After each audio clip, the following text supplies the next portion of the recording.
ఎక్కడ కాంగ్రెస్ పార్టీలోకి BRS party ఎమ్మెల్యేలు వెళ్తారో అని కేసీఆర్ గారు భయపడుతున్నట్టు తెలుస్తుంది. తాజాగా నిన్న కేసీఆర్ గారు ఎమ్మెల్యేగా ప్రమాణ స్వీకారం చేయడం జరిగింది.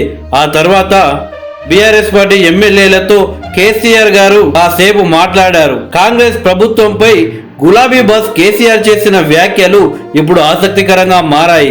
గురువారం ఎమ్మెల్యేగా ప్రమాణ స్వీకారం చేసిన అనంతరం బీఆర్ఎస్ పార్టీ ఎమ్మెల్యేలతో అలాగే ఎమ్మెల్సీలతో ప్రత్యేకంగా కేసీఆర్ గారు భేటీ అయ్యారు. కాంగ్రెస్ పార్టీ ఇచ్చిన హామీలు అమలు చేయడం సాధ్యం కాదంటూనే ప్రభుత్వం ఉంటుందా ఊడుతుందా అని వారి చేతుల్లోనే ఉందని వ్యాఖ్యానించారనే ప్రచారం జరుగుతుంది.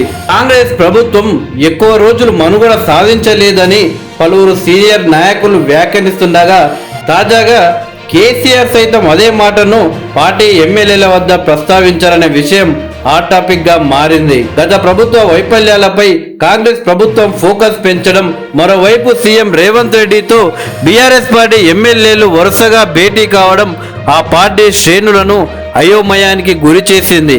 ఈ క్రమంలోనే కేసీఆర్ గారు పార్టీ నేతలకు భరోసా కల్పించడంలో భాగంగానే కేసీఆర్ గారు ఇలాంటి వ్యాఖ్యలు చేశారు అని చర్చ నడుస్తుంది. కాంగ్రెస్ పార్టీ ట్రాప్ లో ఎవరు పడవద్దు అని వలసలను ఆపేందుకు కేసీఆర్ స్కెచ్ వేశారన్న టాక్ వినిపిస్తుంది.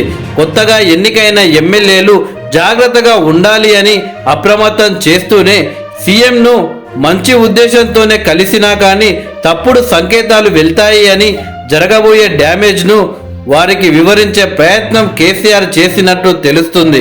మరోవైపు పార్లమెంటు ఎన్నికల్లో వీలైనన్ని ఎక్కువ ఎంపీ సీట్లు దక్కించుకునేందుకు కాంగ్రెస్ ఇచ్చిన హామీల అమలునే ప్రధాన అస్త్రంగా చేసుకొని ప్రజల్లోకి వెళ్లేందుకు పావులు కదుపుతున్నట్టు తెలుస్తుంది. అయితే నిన్న కేసీఆర్ గారు మాట్లాడిన మాటలు చూస్తుంటే మాత్రం ఎక్కడ బీఆర్ఎస్ పార్టీ ఎమ్మెల్యేలు ఎమ్మెల్సీలు అలాగే ఎంపీలు కాంగ్రెస్ పార్టీలో చేరుతారనే భయం కేసీఆర్ లో కనిపిస్తున్నట్లు తెలుస్తుంది.